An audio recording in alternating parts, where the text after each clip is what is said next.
Hey guys, before we get started, I wanted to give you a heads up that for the first, I would say 8-10 minutes or so, Misty tells a story that it's not inappropriate, but it might not. If you have young children listening, you might want to listen to it first. It might be a stumbling block for your husband. Let's just say it causes you to imagine things. Oh my goodness. What I'm saying is, just listen to it before you let anybody else listen to it, especially your young children.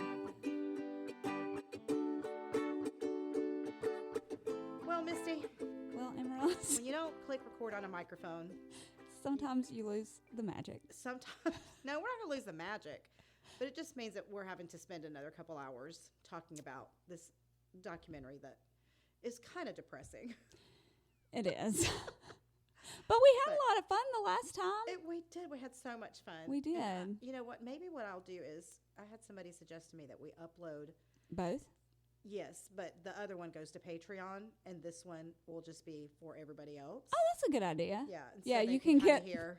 You can get the original, and this is the remix. Yes. Yeah. Yeah, and you congratulations for paying for Patreon and getting an episode that you can barely hear. That's right. That's right. Along with so many other So many other things. things. Anyway, so what have you got? So I would like to introduce our new patrons for this week. Okay. We are super excited. We want to say thank you to Suzanne. We want to say thank you to Hollis, Elizabeth, Amy, Melissa, Laurel, Jennifer, Sherry, Steph, Sarah, Hayes, and Bex. I love that name. I know. Bex is not from the U.S. She's from out of the country. I don't know from where. But Bex, is that a euro? What I is think that? It might be a euro. I don't know where, though. I feel so special. I know. I love it. I love Is it she so from much. South Africa? Our number 5 podcast Well, area. Are euros used in South Africa? I don't think so. Oh, girl, Are they? I don't know nothing. No, the euro's weird because the euro gets used in a lot of places.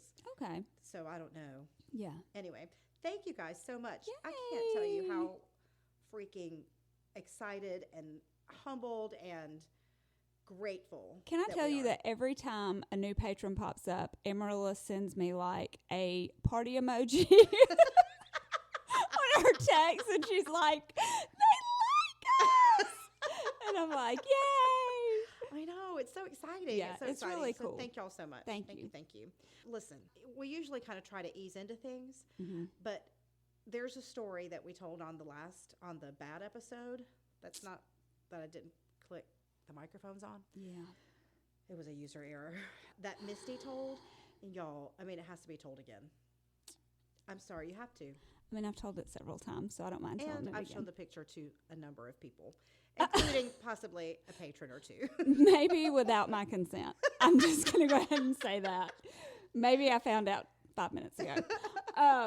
Okay, so let's just be honest, Amaryllis. Like, you know how you reach an age and you go, well, dang, I didn't even know I was to that part of my life yet. Mm-hmm. But I've realized I've gotten there. Yeah. So the other day I had decided, you know what? I'm going to have a little me time. I'm going to stroll out to Walmart. I'm going to have, just some extra Self-care. time. Some self-care. Hashtag self-care. And I'm going to go buy groceries, kid-free. I'm not going to have anybody with me. The kids are in school. And so I went out and I was like, well, this is nice because it wasn't, Walmart is like the devil if you go at like 12 on a Saturday. Yeah. It was a weekday and it was kind of like 9:30. It was earlier. And so there were people in there, but not like the craziness. And so I was like, well, this is kind of nice. I'm just going to take my time. And so I did. I went and I bought all my groceries and I was excited. I actually got things that we needed and not like 7 boxes of rice because we already had 7 in the cabinet. And so Is that your thing that you always buy extra of? we have 13 boxes of rice. I always buy pasta. I always think I'm out of pasta, and so I buy pasta. Or I used to buy tomato sauce, and I had 20 cans of tomato sauce because that was the one thing that I always thought I was out of. We have rice and sour cream. Okay. So if you ever need some sour cream rice, just come to our house. Yum. Okay. Super creamy. So I go outside and I'm putting in my groceries, and it was funny because I had sent Amaryllis a text because when I park, I normally, y'all know I have the anxieties, and I think somebody wants to kidnap me all the time. And so I park kind of away from people because I don't want anybody parking beside me. Well, I walk outside, and of course, there's a kidnapper van right beside me on my driver's side. Yeah, so she thinks that all white vans are kidnapper vans. This one had a legitimate cage in the back. I mean, they could have silenced of the lambs me so quickly. I guess.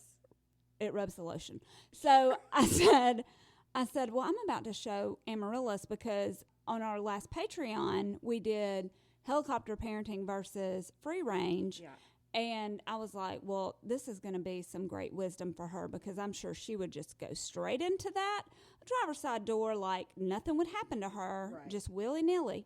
And so I, of course, with my back away, like my back to the car, I maneuvered my groceries into the trunk, and then I closed it, and then I took a picture for Amaryllis, and I said, look, this is how you save your own life. And so I went around to my driver's side, and I crawled through and over my gear shift, and I slid right into my driver's side, safe and sound. I mean, guess who didn't get kidnapped that day? You outsmarted them. Yeah, you thought you were going to get me. Not today. So anyway, I go home, and I'm unloading my groceries, and Avery's in there, and she goes, hey, Mom, turn around. And I said, okay. And I turned around, and she said, your butt is out. And I said, no, it is not. Like, I felt back there, and I was like, no, it's not. Like, my waistband is up. Like, I don't have a whale tail out or anything.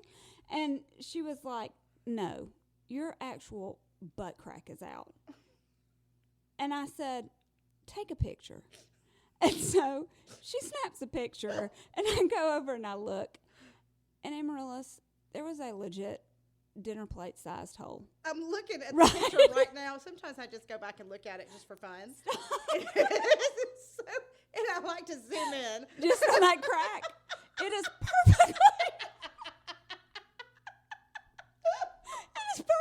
symmetrical the way God made me. It is it's beautiful. It's like a harvest moon.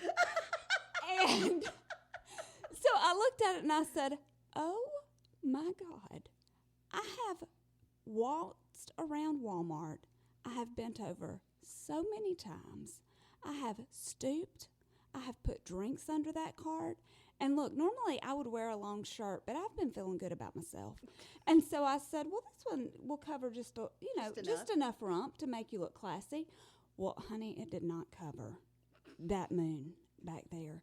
And so I said, well, for sure I'm on the People of Walmart website. There's no doubt about it. By you guys now. have got to keep an eye out.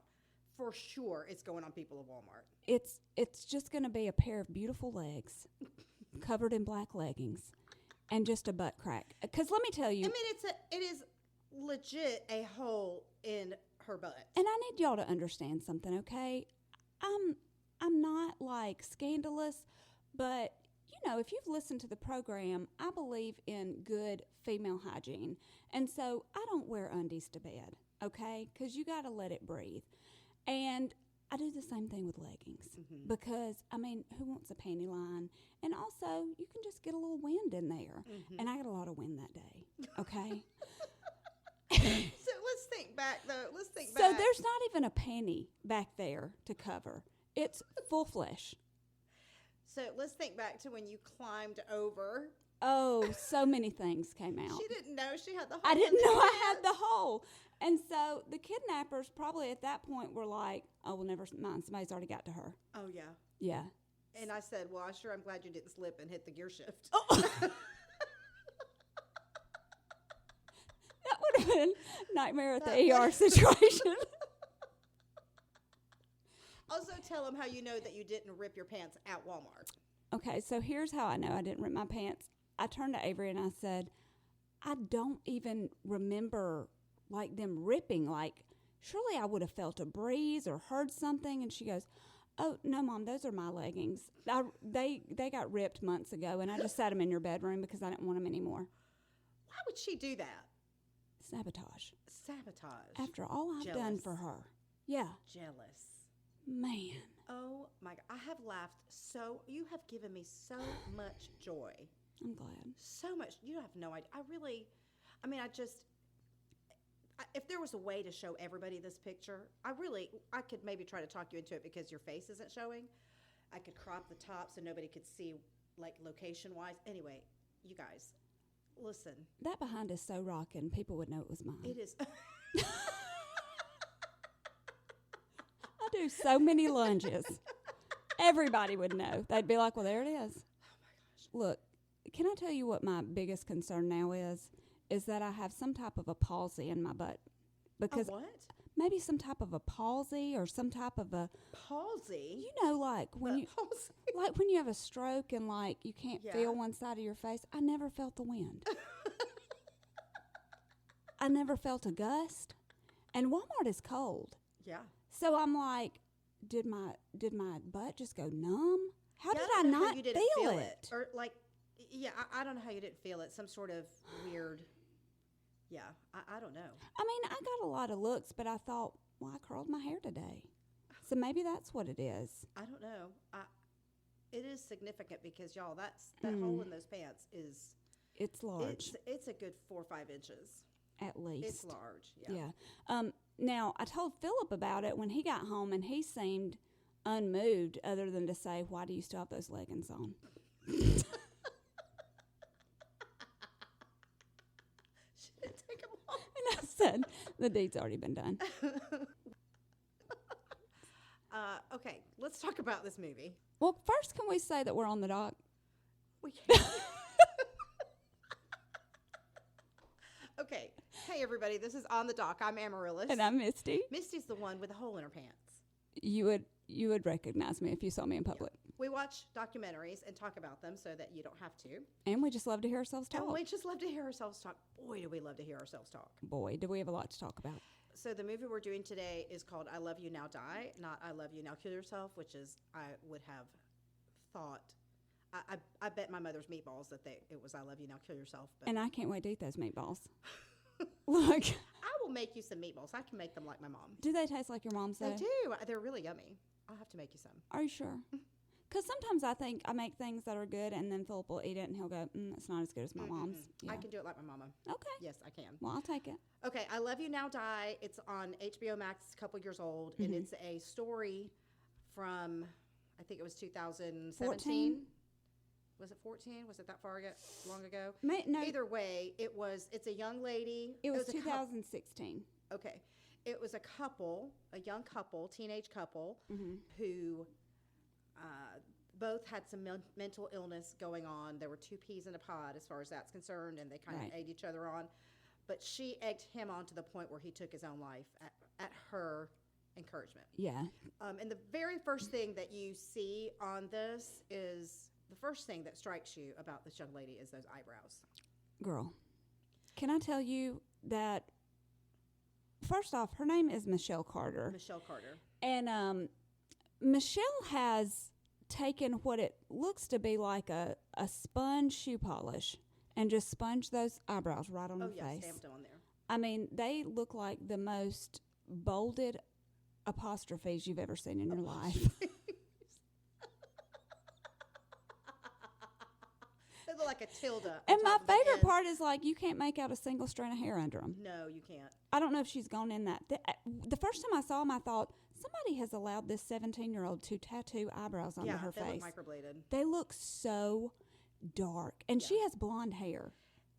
She has blonde hair. Yeah. And they're not just dark, they're set kind of low. And so it makes her appear really angry. And she did almost not. Like she's got her eyebrows furrowed. Yeah. Proud. How do you say that?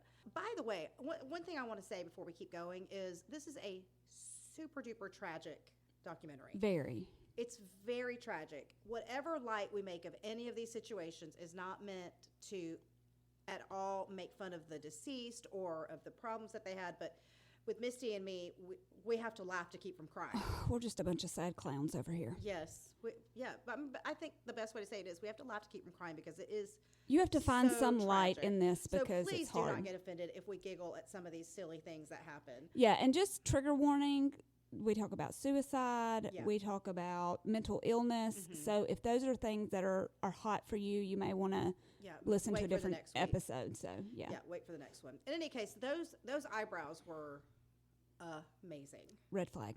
Red flag, no doubt, no doubt. Yeah. All right, so Michelle and Conrad Roy met on a family vacation. One of the families went to wherever this other family lived. They were eating at the same place, and so they connected. They're the same age, and basically, though, their relationship was over text. Right, for 2 years. 2 years, 2 years. because they lived like an hour apart, and they kept making excuses for not meeting. And Well, so they lived an hour apart, but they both could drive. yeah, And it says within this 2 year relationship, we're going to use that word loosely, yeah, that they only saw each other no more than 5 times. yeah. And like in look, person. Look, Avery and her boyfriend live about 20 minutes apart, and they see each other every single day. Like Yeah. an hour, you could have saw each other on the weekends. Yeah. But like you said, it was a fantasy relationship. It was such an odd relationship. It was like they almost liked not seeing each other. Oh, yeah. Like that kept the thrill alive. Yeah. Well, and it also kept each other at arm's length that way. Right. So while they could really get to know each other on text, they also didn't have to deal with, okay, now you really know. Because it is different when you are in the same room with somebody. Like when you are face to face with somebody, the dynamic changes. Oh yeah, I mean you don't have to smell nobody's breath over text. Well, that's true. Yeah. I mean well, all those little things when you actually date somebody that you have to kind of be like, is that a deal breaker? Yeah. Like they never had to see any They did not flaws have to in deal each with that. other at all. Yeah. And I think that was part of the draw. Yeah. July 13th, 2014, Conrad didn't come home that day, and his mom says his family participated in this documentary. Her family did not. Right. And she didn't either. Mm-hmm.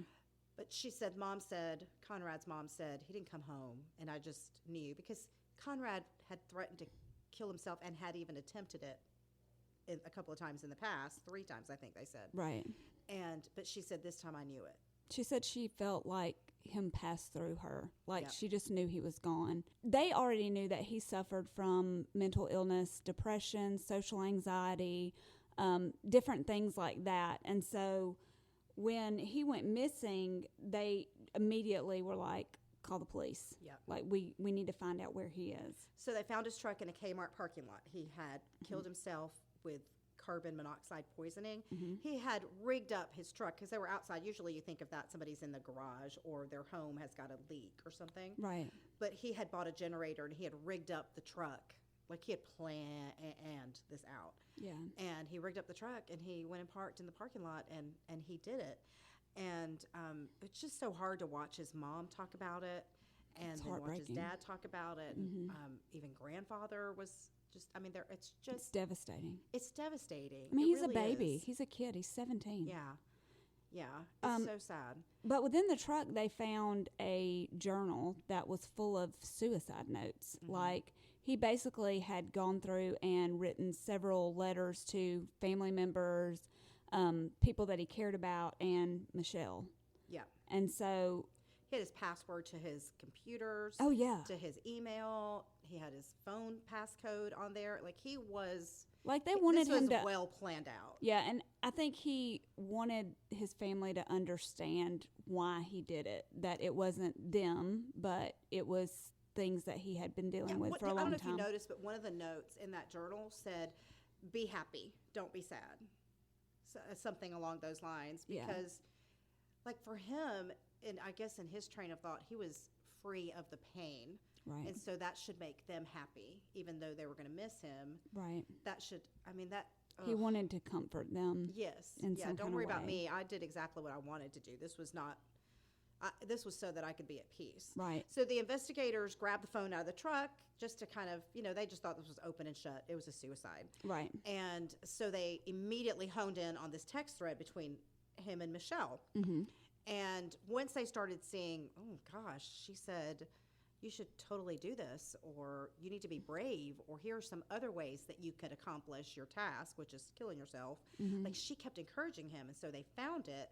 And the cops went to the district attorney and said, hey, listen, I don't know what you're thinking, but this might be something to look at. So then starts the investigation. And like she said, you got to be brave. You got to do what you said. Are you going to do it now? When are you going to do it? Are you going to do it tonight? And she said, well, maybe you can drink bleach or jump off a building or Stab yourself. Yeah. Yeah. So the DA was like, yeah. This looks like maybe we could charge somebody with seems something. like we need to talk to her. So Yeah. they got in their car. They went over to her high school, which is like an hour away. And this is when you realize how Michelle was not. This is the tip of the iceberg because we find out a whole lot more. Michelle got forward. a whole lot of stuff going on. Michelle talks to the investigators, and she says, yeah, I knew he was going to do it, and I was really sad, and blah, blah, blah, blah. And they said, well, we're going to need your phone. And she said, well, when would I get it back? Can I have it back? When am I going to get it back? No, Michelle. You got some stuff on there. Yeah. Yeah. That's when you realize it's not really clicking with her that that what she's done could be criminal. But you can hear her once she figures out that they're not going to give it back to her. You can hear her get nervous, and she's kind of like, "Oh, okay." Yeah. But then you learn, in the meantime, while investigators are kind of doing their due diligence and going through all these kind of things, Michelle is very involved in the mourning process. Oh, yeah. For Conrad, okay? So she reaches out to his mother, and she's like trying to comfort her and console her. Now, you have to understand, Conrad's mother knows of Michelle, and she says, like, he would call her his girlfriend, but we didn't really know her. Yeah, she was imaginary. She was just a girl on his phone. Yeah. I would see the name pop up, but, it wasn't like we had a relationship with her. Right. But Michelle is contacting her like, please don't blame yourself. I loved him so much. We both tried to save him. Could I have some of his ashes? What? Could I have just a little bit in a Ziploc? That's a lot to think about. That's a lot. Yeah. Yeah. And not only that, but Michelle is deciding, well, maybe I can do some things, some outreach things, because Conrad meant so much to me. This was my boyfriend. Let's not let his memory die in vain. I'm going to do this homers for Conrad because Conrad loved baseball, and she really wanted to do something to bring awareness to suicide. Yeah. This is the plot of Dear Evan Hansen. Yeah, pretty much. But getting famous and getting sympathy and becoming popular at the expense of someone's life. Right. Yeah. Exactly. And so she does. Like, she plans this whole, fundraiser, memorial type thing. But as you see Michelle start to do these things, you start to kind of understand they are not really for Conrad. They are for other reasons that are a little selfish. Yeah. So one of the things is she plans this benefit, and some of Conrad's friends reach out to her and go, hey, wouldn't it be a good idea to maybe have it in Conrad's hometown and not yours? And maybe involve schools that Conrad went to and not his parents and not yours. And she said, that's not a good idea. Yeah, I don't know any of those people. Yeah, I mean, why would I do that when I could have all my quote-unquote friends come and be supportive? And who am I going to take pictures with? Who am I going to have lift me up in the air? Yeah. And hold a banner? Yes. I mean, selfish. Yeah. Why would y'all want it there? Right. So, by the way, she got indicted for involuntary manslaughter. Yes. So in the end, those investigators came back and the DA said, yeah, this is enough. Right. So she got booked and released. Mm-hmm. And so we're awaiting her. Anyway, so I just want to make sure everybody knew that she got indicted. It's not just we're still investigating. So they come back and they say, look, we've found some things that are real fishy. We're going to need to press charges. And so they do. She gets indicted. Of course, Mom and Daddy get her out on bail. And then the documentary goes into the case. And so this documentary is split up into two different episodes. And so your first episode is the defense, and then the second is the prosecution, and then the defense. Okay, so the prosecution and then the defense. Yeah. And so, Amaryllis, I'm going to let you tell them a little bit about the prosecution side. Okay, what we first need to know is we need to kind of set a picture up of Conrad and a picture of Michelle. Mm-hmm. Conrad is cute as can be. I mean, he has got mental illness. He's a silent type. He's misunderstood. Mm-hmm. He has this amazing family, sort of. He's got an amazing mom. His dad's not so awesome. He has some troubles with his dad. Yeah. He's been bullied some. He never really felt good about himself. Mm-hmm. But he wants to have a voice. Like he talks about his mental Like he did a illness YouTube on video. YouTube, and exactly. And then Michelle Carter she seems to be pretty well liked at home. Like she's respectful. She's liked by the adults. But she didn't have very many friends, and she was really sad. Like it was really. She would reach out to people, and they would come up with excuses for why they couldn't hang out with her. Hey, do you want to go to the movies Friday night? Oh man, I wish I could, but I can't. Mm-hmm. I've got plans. Or let's go to dinner, or let's go. And nobody would really, because I guess maybe she was so awkward. Well, a lot of the girls would say she just came on so strong. Yeah. Like it wasn't, oh well, hey Michelle, you want to join us or whatever. It was if she liked you and wanted you to be her friend, it was constant texting. It was constant asking, could you go places? And then it would get awkward to the point to where she'd be like, do you like me? Yeah. Are we friends? Like, I mean, I've met people like that, and that's really off-putting. Trying too hard. Yeah, like you can't force you somebody. just click with who you click You with. can't force a relationship like that. Yeah. You click with who you click with. I always told that to Catalina is you don't have to be friends with everybody because not everybody is going to be your friend. I mean, you have to be nice to kind everybody. to everyone, but you don't have to be best friends with everybody. And it's okay to acknowledge that and be like, hey, you're a really nice person. I just don't think we really click. Yeah. You know? We can be acquaintances. And that's what she had. She had a lot of acquaintances. Mm-hmm. And a bunch of those girls were witnesses in the trial. Yes. And they said that. They said, would you call yourself a friend of Michelle? And they all said no. We just knew each other at school. We didn't really do anything after school or anything like that. But she was just the kind of girl who wanted to always tag along. yes, well, she didn't have anybody to do anything with. Right. It's really sad. It's just her personality, unfortunately, didn't lend itself to Making, friendships. especially teenage friendships. Yes, and that's such a hard time. It's hard. I mean, like, even one of the lawyers said teenage girls in high school destroy each other.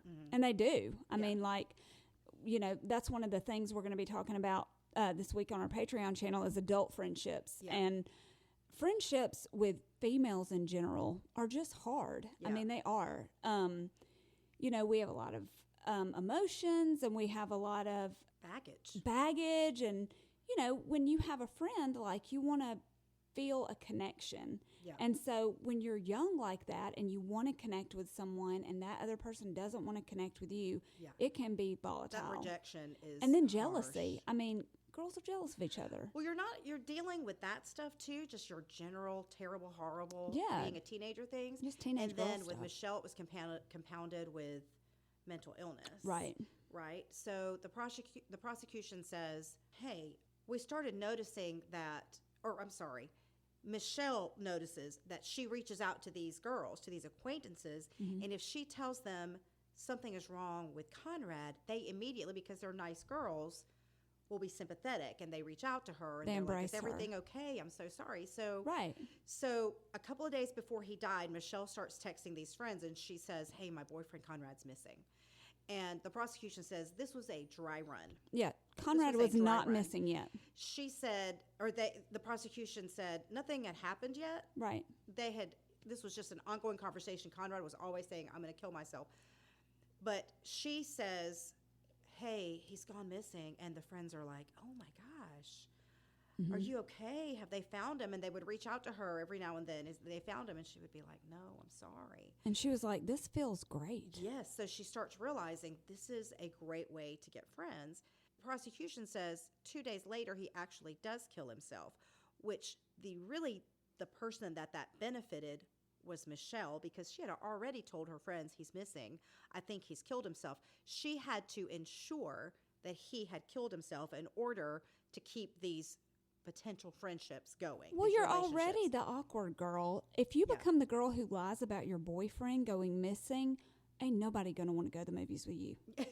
Yes, Sorry. Yes. Like, So that's when you go from awkward to crazy. Yes, Yeah. yes. Well, she made herself the grieving girlfriend. Mm-hmm. Okay, so now, and who wouldn't feel sorry for a young lady who has a boyfriend who's just killed himself? I mean, that's just a horrific thing. Oh, I mean, it's like the thing in high school when if someone commits suicide in high school, all of a sudden, They're the greatest thing. everybody loved them. They were the greatest thing. Yeah. What happened? He was so quiet. Yeah, I don't know what like, happened.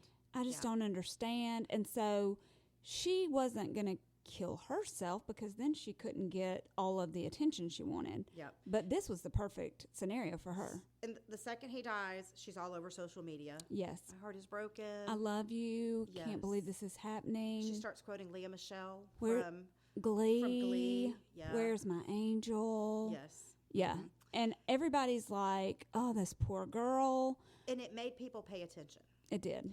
And the biggest red flag the prosecution said was, I don't know if it was prosecution said it or it was just something we picked up on. She would send these text messages to his mom, to her friends, or if her parents would text her, she would end every text message with a ha-ha or LOL. And they would say, hey, how you doing? And she would say, I'm, doing okay, ha ha ha. Yeah, or It like, was just a weird, my heart is breaking, LOL. Hey, if you know somebody like this, red flag. red flag. That's Red flag. That is the oddest thing I've ever seen on text messages. She Like, there is says- no way I would text you, Amaryllis, and Oh, say, gosh. listen, I just want you to know, my family's been in a horrible car accident, LOL. LOL. The funniest thing just happened. You would be like, are you joking? Yeah. Like, what does that even The funniest mean? thing just happened. Yeah, We just had a horrific car accident. everybody's dead. Yes. Ha ha ha. Ha ha ha. Yeah. When one of the things she said to him over the text when he was saying, this is it, I'm going to do it. Mhm. She says, hey, if you're going to do a last tweet, can you make it be about me? I want everybody to know I was your girlfriend. She's I mean, it's not funny, but it is. she's bold. She's certifiable. Let me tell you, and and I like, don't say that derogatory. I mean, for real. yeah. So they start going back into these text messages with her, and they see this kind of evolution that happens. Like in the beginning, because they go all the way back. And in the beginning, it's kind of like, oh, lovey-dovey, I love you, I miss you, blah, blah, blah. And then it kind of transforms into this, like, brother-sister relationship where it's like they would have sometimes... a weird back and forth. They have a weird back and forth. Like, sometimes they would call each other names, and Conrad would be kind of mean, and it was kind of weird. And then they get comfortable enough to where Conrad kind of tells her, like, hey, I'm dealing with all this stuff. I feel like maybe I want to take my own life. And at first she's kind of like, no, don't do that. Like, I'm here for you. But then, like you said, as she starts to kind of see like, oh, well, The this might be beneficial for me, then it becomes, oh, my sweet angel, I just want you to be happy. Whatever you need to do, go be with Jesus. Heaven needs a hero. Yes. She's obviously not reading her Bible. Jesus already came. Ma'am, we already had somebody die on the cross. We're good. Oh my gosh, Misty. I'm going to say God said he's got one already. Let him stay. Let Conrad do his thing. So it wasn't long before the narrative starts changing where people are not like, oh, we're so sad for you. It's not long before they realize this is not exactly what we think it is. Well, and then... She is like, the narrative starts changing. She's a lunatic. She's Like, a She's a lunatic. crazy, evil person is what people are saying. Her lawyer, by the way, he packs his cat in the garage. He's from Boston, and they really talk this way. And I think he has the oddest facial expressions. Well, he couldn't understand. By the way, the judge, also a lunatic. Also a lunatic. But this lawyer looks like he has a stomach ache all the Yeah, time. You're right. You're not wrong about that. You're not wrong Like, about that. he looks like he is grimacing. He says, always. He says the criticism that she's getting, it's on a media narrative. And basically, this is not her fault. She did not do this. And he's not wrong. I mean, he's technically not wrong. I mean, he did have to get in the car and go through all those motions. Yeah, but let's unpack this part though. Is that when she starts noticing, because like everyone does, you can only tell someone, oh my gosh, my heart is broken for you. I feel so sorry for you. What else can we do? You can only grieve with someone for so long before you move on to other things. That's just human nature. Yeah. Like, when it's your loss, it stays with you forever. I mean, we know how that feels. Yeah. But for other people, their lives continue. Yeah. And so as her friends start kind of backing away and being like, okay, well, we can't really be like her babysitters for the rest of her life, she kind of ups the ante and she says, well, I have to tell you something. Conrad wanted to get out of the car, but I told him to get back in. I told him to get back in. And so Get back in the effing car. Get back in the effing car. And so... Because Conrad would... he would tell her pretty regularly, I'm doing this today. Right. And he would chicken out. I hate And to she say would it like that, but he would chicken out. Well, yeah. And that's when she was like, get back in the effing car. Well, it was becoming a thing where she needed him to get it done because she needed to make this story true. Yeah. And so whenever he got out of the car, I think she thought, oh my gosh, he's never going to do this. And so, right, like he's got the stuff. This is as close as we've ever been to it. He's got to get back in the car. And so she tells him. Yeah. And the prosecution latches onto that. Yeah. And like one of the text messages that just like blew my mind. I mean, not only did she say, get back in the effing car, but at one point he says, I'm scared, baby. Yeah. Do you know what she responds with? What? I can't believe you just called me baby. Michelle. Yeah. It is not all about you. Yes. That is just her mindset of, oh, how sweet. It's kind of like when the girl that has an eating disorder and the doctor says, if you don't stop being so skinny and eating so poorly, you're going to die. And she goes, did you just call me skinny? Did you just say I was pretty? Yeah. Yeah, like she's so removed from the fact that, like, I wondered to myself, does she even, like, mentally understand he was going to be dead? No, she totally didn't understand that because he lived in her phone. Right. And when that person's living in her phone, that is not a real relationship to her. Yeah, which is so scary about a lot of these, like, online relationships, especially with teenagers. Yeah. When you have teenagers who maybe aren't allowed to date or they live far away or they've met on Instagram or whatever, they're not real. I mean, they're a fairy tale. Yeah. Right? It's pretend. They live in their phone. Right. And when you live in your phone, it's not real. Right. So the prosecution hangs their hat on this. She, may have had some mental illness, but she actually went out of her way to make him complete the task of taking his life, and he wouldn't have done it if she had not told him. Mm-hmm. So she should be liable for his life. And they also realized that because of the phone calls, she was actually on the phone with him when he took his last breath. When he did it. Mm-hmm. Like, she could have hung up the phone and called 911. Right. She could have called his mother. She obviously had her number because she won the MASHes. She could have, she could have reached out to her parents. Yeah. She could have done a number of things to prevent his death, and she didn't. Yeah. And I mean, isn't there some kind of law that if you see someone actively dying and you could prevent it, that you should? Not in Massachusetts. There's not. And that's what the defense said. The defense said, this is horrible, and her behavior was reprehensible, but it is not illegal. Which is crazy to me. Right. So, but, I mean, there are laws in other states, because, murder is a state crime. It's not a federal crime. Right. Unless specific instances are happening, but typically it's a state crime. And I think they said it's in almost every state. There's only like 2 or 3 that don't have those kinds of laws on the books, and Massachusetts happens to be one, although I suspect they've changed that since then. Right. In any case, so now's the defense. Now comes the defense. Mm-hmm. The prosecution says she did it for her own benefit. She could have saved him. She deserves to go to jail. Right. Okay. The defense says, hey, Conrad had his own demons. Conrad had been assaulted by his dad for not putting away the mac and cheese one night. His stepmom called him a POS. And that is that is not President of the United States. It's not I President found of the out. United States, so we went over that. That's POTUS.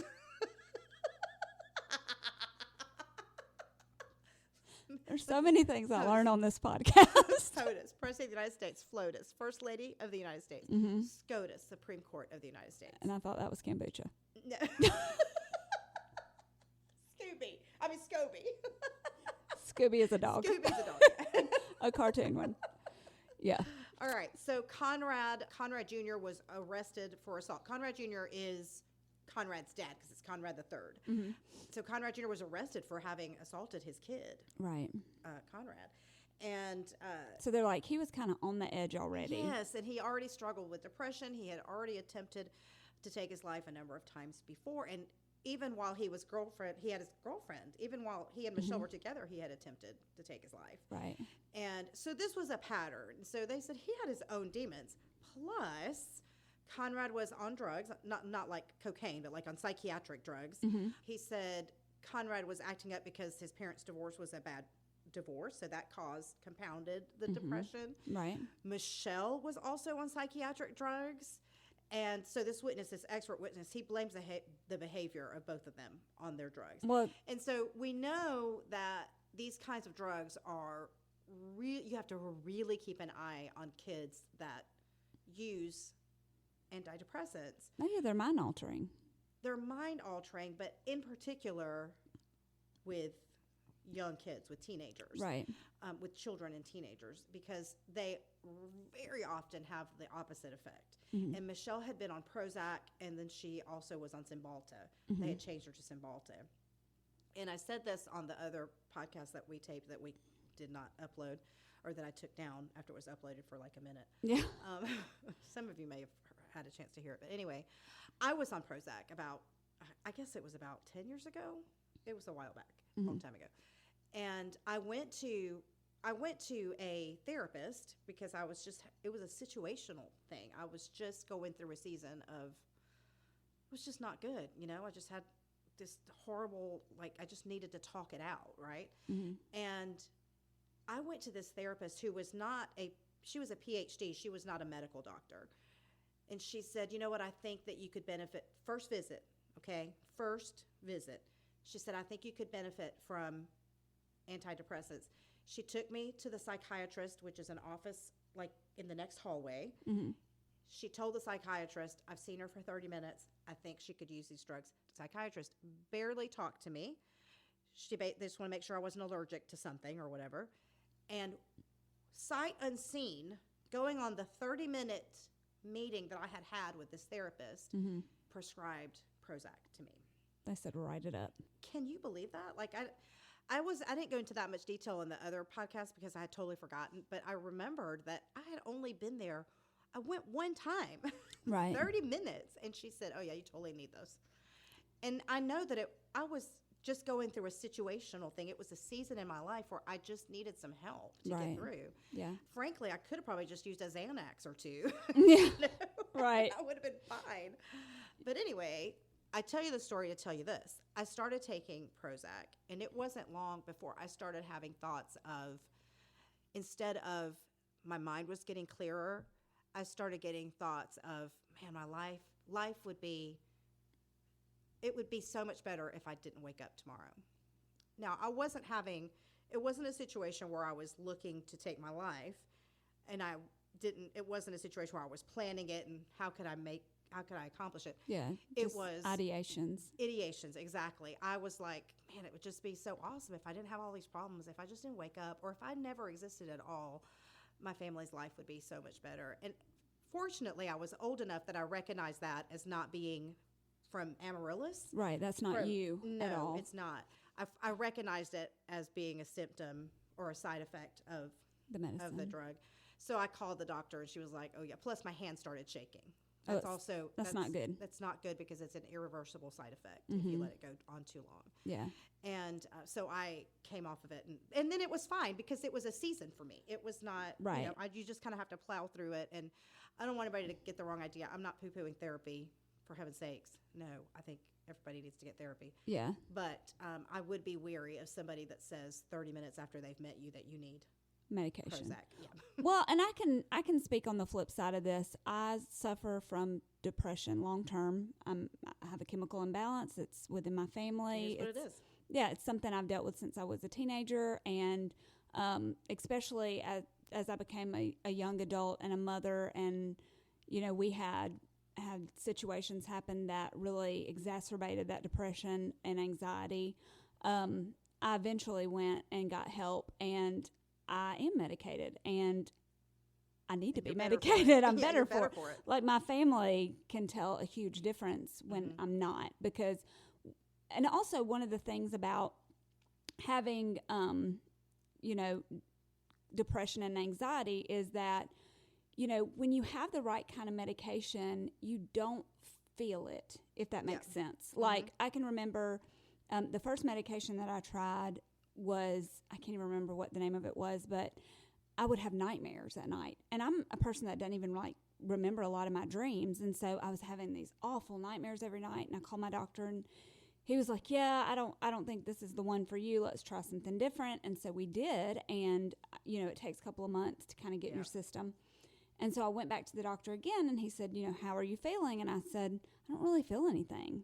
And he was like, well, you got to change my meds. Yeah. He was like, well, what do you mean? And I said, like, I don't feel anything. Like, when I take the medicine, I can't even tell I'm taking it. And he was like, okay, but do you feel like calmer?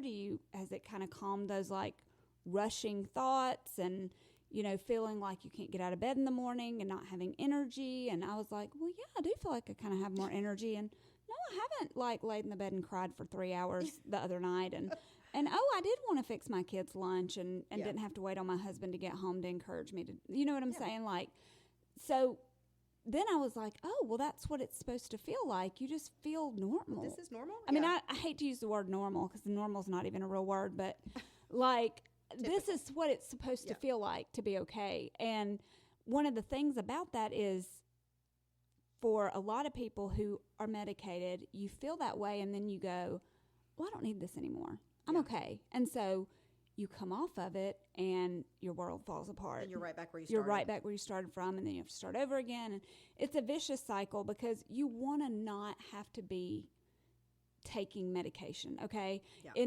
Unless you're a drug seeker and you want something to get high off of.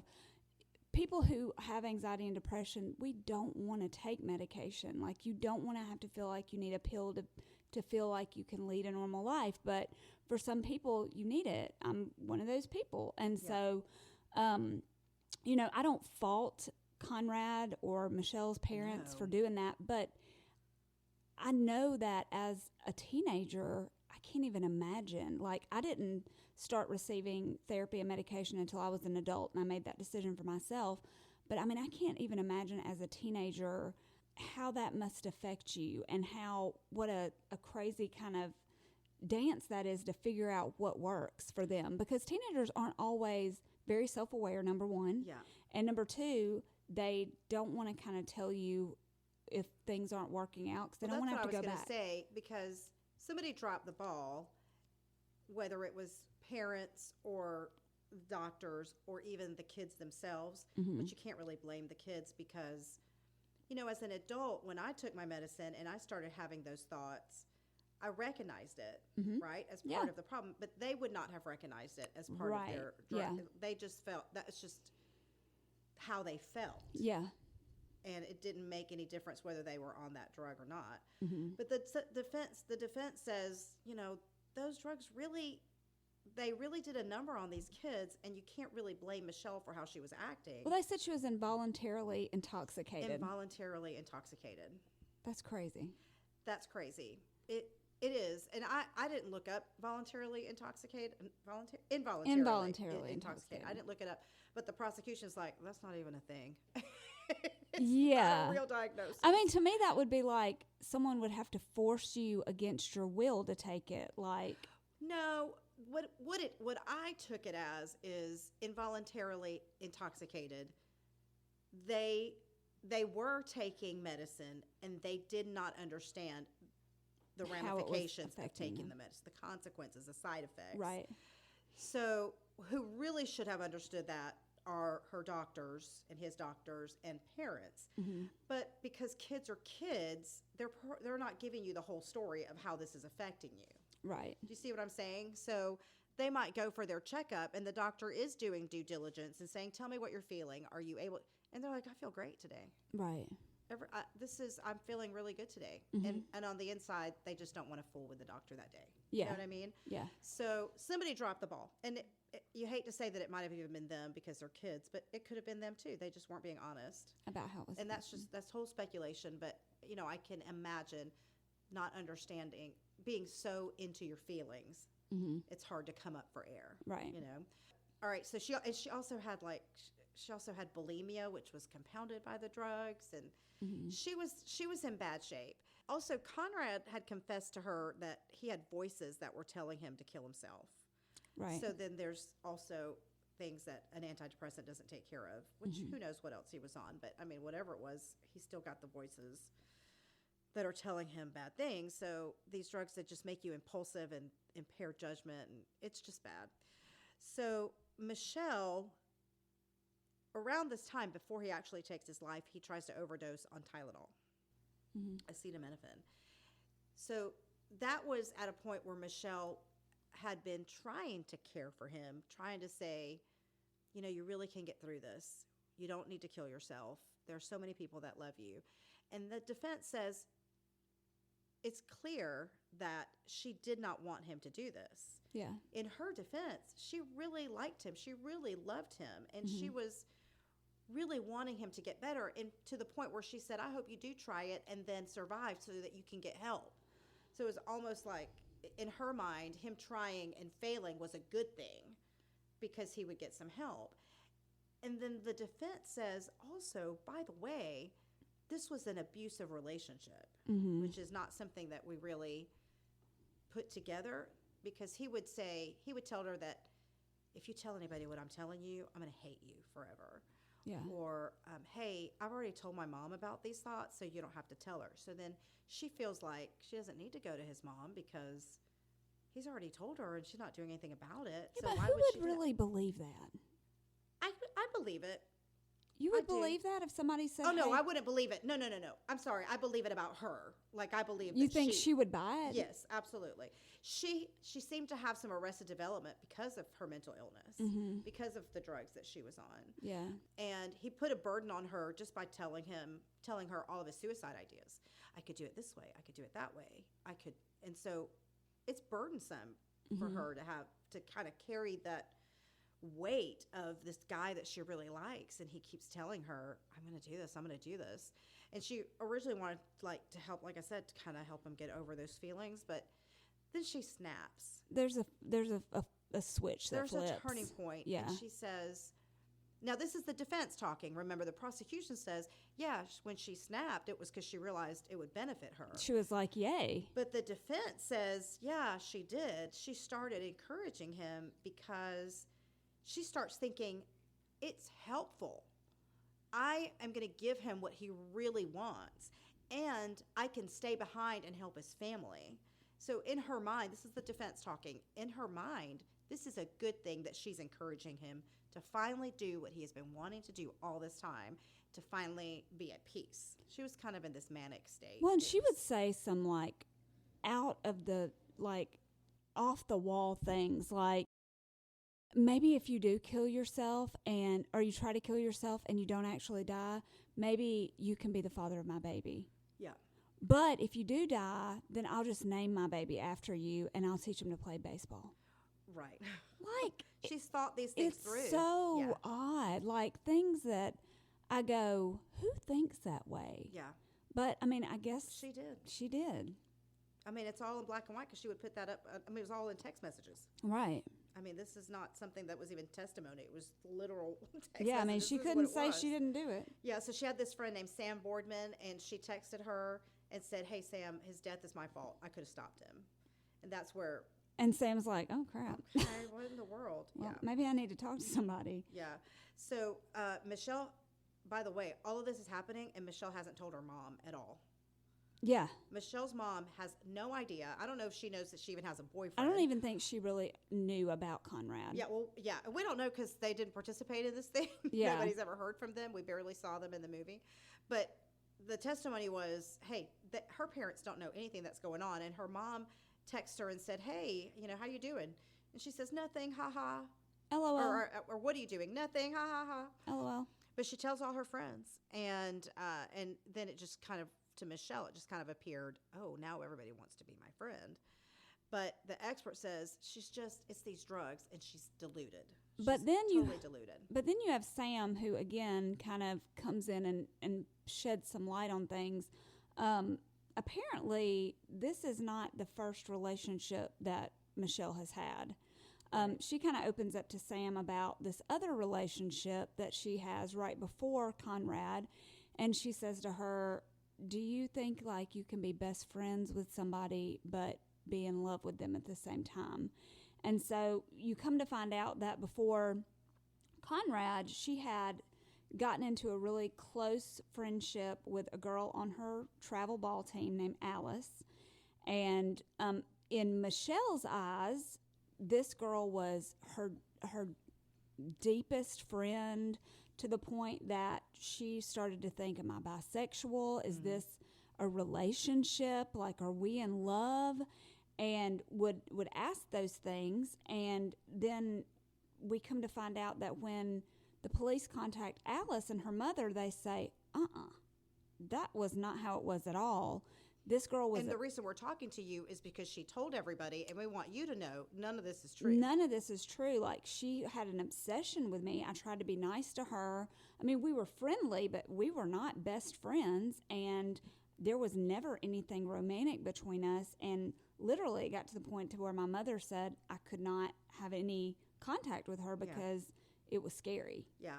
So, but to me, Misty, that is indicative of how far gone she was. Like, I think it helps her case. Mm-hmm. I mean, I think it hurts the prosecution, who says she willfully did this to benefit herself, and it helps the defense when they say she just wasn't right. She was really, this was a delusion, and this lends itself to that because unless she was totally making it up and trying to be, make conversation with Sam, which I don't think that's the case.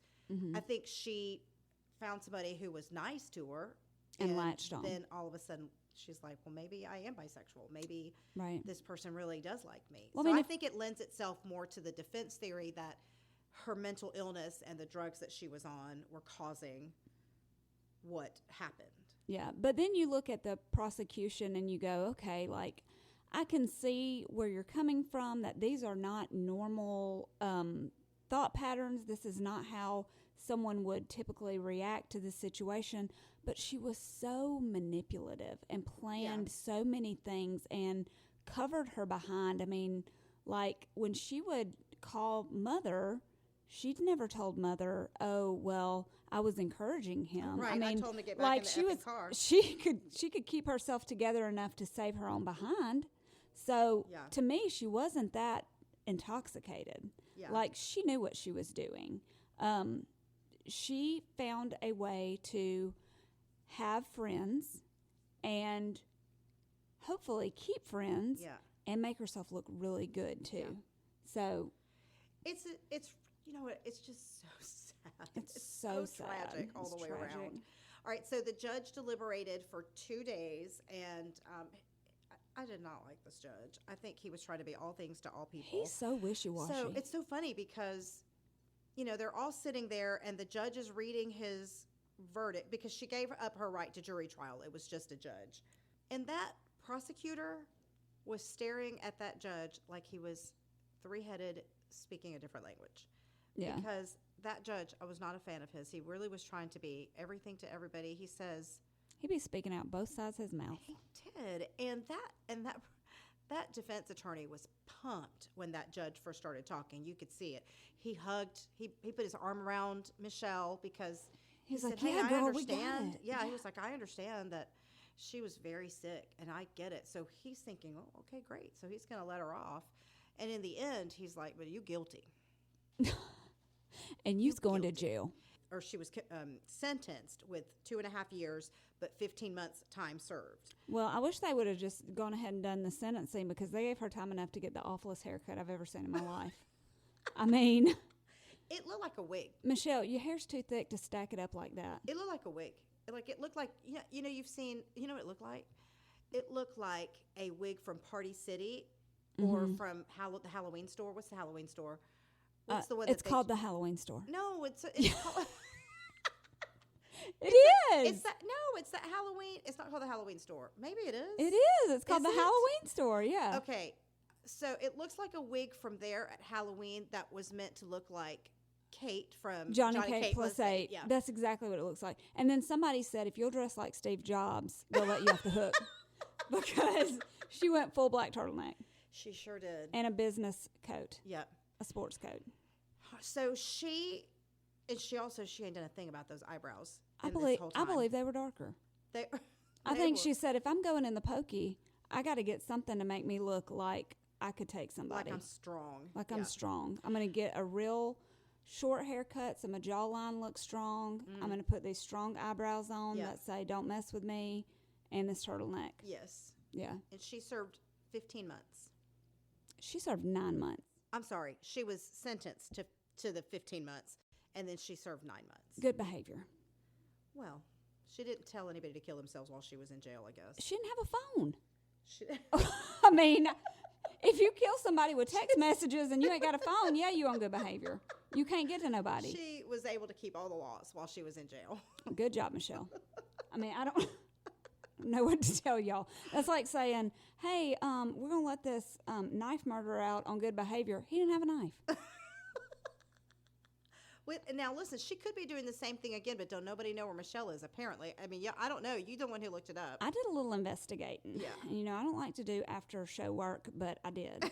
And only because I wanted to see how that haircut grew out. But apparently she has gone MIA. Like, nobody can find her on social media. She has no accounts.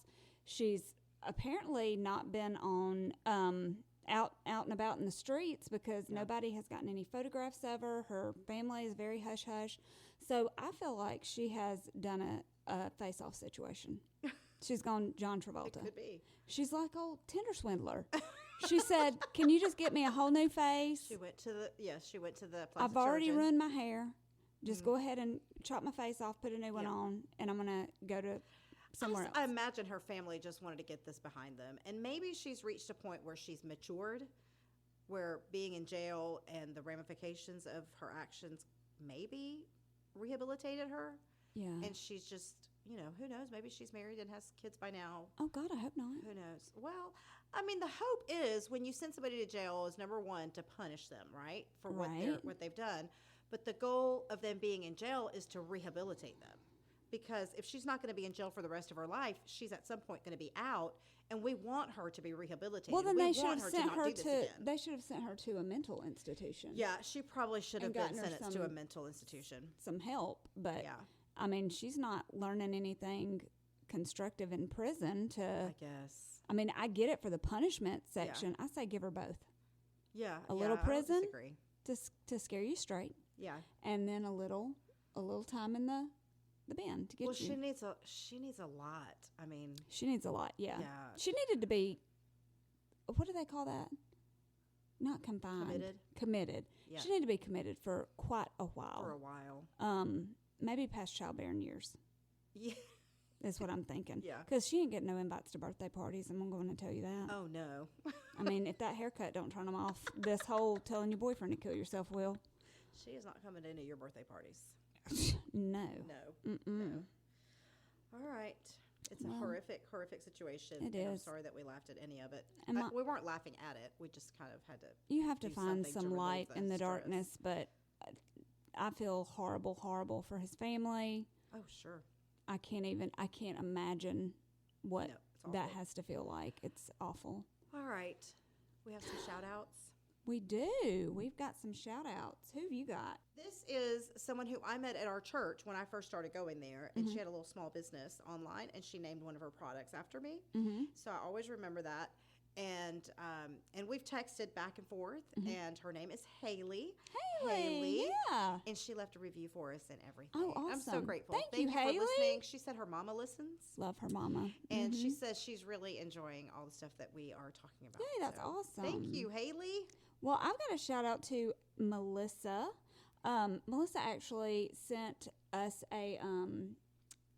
message on Instagram and just kind of giving us some encouragement for the bullying situation. She listened to our bully episode and said that it was just very informative to her and opened up some conversation for her. And so That's awesome. thank you, Melissa. Like, y'all reaching out and giving us words of encouragement are so Impactful for us. amazing. Yeah. Like, I tell Avery all the time, I'm like, you've got people that you don't even know that are like praying for you and thinking about you and just want to see you do well and finish out the year strong. And so I read her every one of them, you guys, when you send them.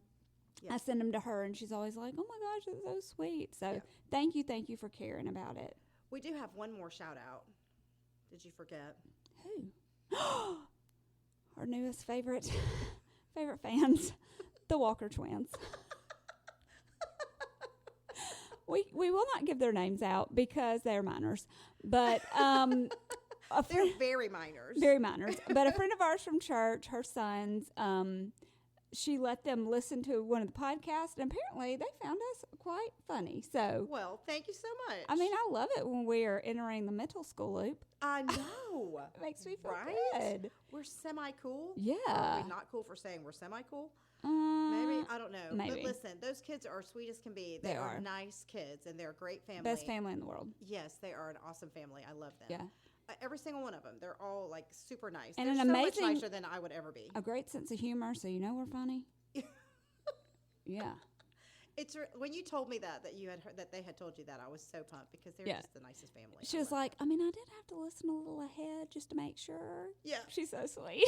I was like, yeah, it's a good idea. That's good for them. I don't want to especially after today's story. Yeah, I don't want to tarnish them in any way. So all right, let's go talk about adult friendships. All right. Guys, if you're not on Patreon, we would love to have you. We just talk about different subjects that are not documentary related. All the cool kids are doing it. Yes, it's just we're just trying to build a little community in there. Yeah. We would love it if you joined us. It's a lot of fun. And if you have any topics you want to hear us discuss, we are up for any kind of recommendations. We will listen anything. Girl, We're bringing our husbands on next week sometime. Next week, we're going to have Newlywed Stories. I talked to Philip last night. Did you? I did. And I said, I'm going to need you to do me a little favor. And he was like, what? And he said, what, baby? This was after I got him all fed and I was looking cute. We went on our little Valentine's date last night. And I was like, so Amaryllis wants to do this thing where we like get together and we talk about like newlywed stories. And he goes, do you know what he said?